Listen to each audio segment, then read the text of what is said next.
siya yung, di ba kung titignan mo si Boss D, parang astigin, parang ano, Tikup yung kay Jenny. oh, parang ano ba? Tiklop yun. Oo, pero pagdating sa lab, parang ganun talaga, Miko eh. Nagiging ano. Kumbaga, sa tawag lang, lapit agad.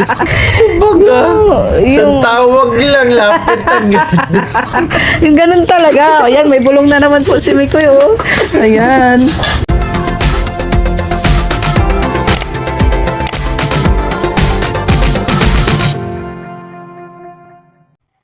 Eto guys, mga kalingap, sa pagkakataong ito, masasaksihan natin na nalungkot si Mikoy. Meron siyang ikinagulat, hindi niya inaasahang pangyayari. At kasunod din ng kaganapang ito, makikitaan natin na si Mikoy, hindi niya rin inaasahan na madudulas siya sa kanyang sinabi.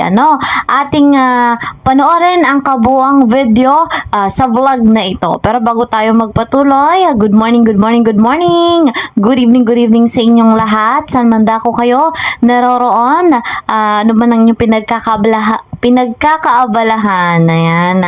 At sana ay maganda ang inyong kalagayan. Shoutout sa patuloy po na nanunood ng aking vlog, sa mga nagmamarathon din. Gayon din po sa vlog ng Chris. Ayan, shoutout po sa mga patuloy na tumatangkilik. Shoutout din po sa mga nagmamahal kay Kalingap Mikoy at kay Krista. Ayan. Sa mga kasamahan ko po sa Karepa, Kalingap Reactor Partner. Gayon din kay Kuya Val, kay Ate Edna, kay Kalingap Rob, and Madam Jackie Tapia. Lagi kong sinasabi, 100% nating susuportahan. Ako rin po na inyong lingkod. Please po support my channel, Kalingap Kel, like and share my videos. And don't forget, para laging updated, click the notification bell. Ito na guys, mga Kalingap. Sa pahayag ni Mikoy ay ating makikitaan na napakalungkot sa hindi inaasahang pangyayari ay may magpapaalam nga po na kanyang matalik na kaibigan, at sa hindi rin inaasahan ay nadulas si Mikoy. Sa bandang huli ating masasaksihan yan. Kaya naman tapusin niyo po ang video ito. Credit to the owner, kay Ate Ligaya Vlogs. Pinuntahan ko, pagkagaling ko sa Manila, pinuntahan ko si Boss D. Nagulat kasi ako sa desisyon niya. Yun, nalungkot tayo kasi alam niyo naman, di ba, si Boss D ang isa sa mga reason kung bakit tayo naging Kalingap. Naging kaibigan niya ako, kaya nakilala tayo ni Kalingap Rob. Unang naging kaibigan ko kasi sa Kalingap si Boss D. Then nakilala ko si Papa Jones. Ayun, nakilala nung mga magkakaibigan na kami, ninganyo din ako mag-vlog. Pero yun nga, nakakalungkot kasi aalis na. Alam kong hindi naman ganun kalayo man. Pero ano na ba yun? In good terms na yun? Kami? Hindi, I mean yung si Dan, I mean doon na sila talaga for good na. For good terms, ang gulat naman ako. For good na. For good na pala. Kung regardless in good terms, okay na okay kami ni Boss D. Busy lang talaga sa isa't isa. Pero yun, paisingit ko na din.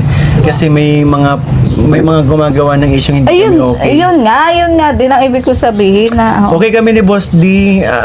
Naintindihan niya yung na busy tayo. Yes. Bira na lang kami. Tsaka alam naman niya, naintindihan niya din kasi ibang-iba na dati sa ngayon.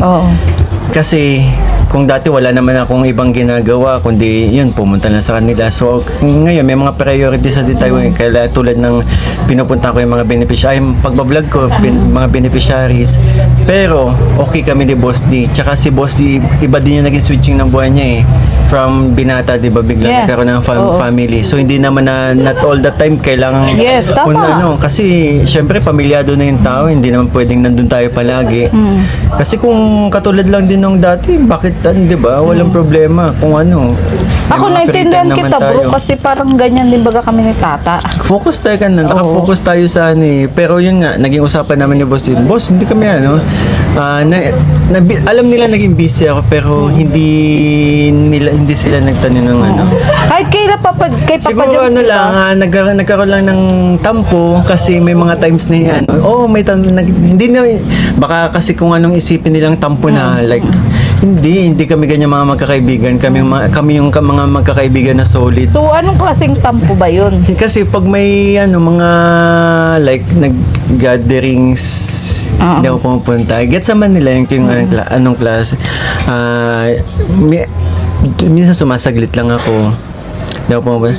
Kasi na din ako, parang yung katawan ko bumibigay na sa sobrang pagod ng pagpumupunta. Pero, yun nga bro, pasalamat ako kasi kumbaga sinasabayan mo si Krista. Kasi, gusto ko kasi tawag dito. Buti nga kahit pa paano natutunan kong yung mag-blend sa boses niya. Kaya nga sabi ko sa iyo, try mo kayang kasi si Krista nagbo-voice lesson. Si Krista kasi a singer, tapos ako hindi naman ako singer, pero pag nagsasabay kami, yes. ako depende na po yan sa inyo, pero pag napapakinggan ko pa nagsasabay kami ng boses ni CJ, may mga times na ang sarap pakinggan. Tulad na lang nung birthday ni Kapitana. Yes. Nag-practice kasi yun pa, hindi every time na may Chris, hindi po kami nagpa-practice ni CJ. Oo nga. Nagmi-meet na lang talaga yung namin. Oy, ganito kantayin natin na. Okay. Or sa chat na lang kami sa chat na lang kami nag-usap ng kakantay. Pero yung nagkaroon lang kami ng practice nung birthday ni Kapitana. 'Di ba? At yun yung maganda maganda sa namin ni CJ na kahit papaano nagtutulungan kayo. Hindi isip niya yung... Nakabilib si Boss D. Oo, iniisip niya na yung ikagaganda ng pamilya niya. Talagang yung pagiging tatay ni Boss D, as a first timer, para nakikita ko sa kanya na talaga niya, full-time dad niya. Yes, oo. Kaya, nakakatuwa din kasi nandiyan si Jenny, kilala ko yun eh. Talaga nandiyan si Jenny para i-guide si Boss D. Saka si Boss D nga, andyan yung adjustment niya din, yung willing din siyang matuto, sumunod. Yung bang, hindi siya yung, di ba kung titignan mo si Boss D, parang astigin, parang, Tiklop yung kay Jenny. Parang ba? Tiklop yun. Oo, pero pagdating kay Jenny, tiklop yun nga. Ako talaga, sabihin ko na naging judgmental ako pagdating kay Dan na parang astigin naman to, parang hindi mo to, parang di basta susunod to, Pero, wala talagang yun. Pagdating sa lab, parang ganun talaga, Miko nagiging Kumbaga, yung tawag lang, lapit agad. yung ganun talaga. Ayan, may bulong na naman po si Miko Ayan. So, ayan guys. Grabe si Mikoy nadala. Sana nasabi ang hindi dapat masabi. Pero masayang masaya tayo dahil nga si Mikoy, una ay kay Kalingap Dan, very supportive siya sa kung anong plano ni Kalingap Dan at pansamantala nga pong aalis si Kalingap Dan.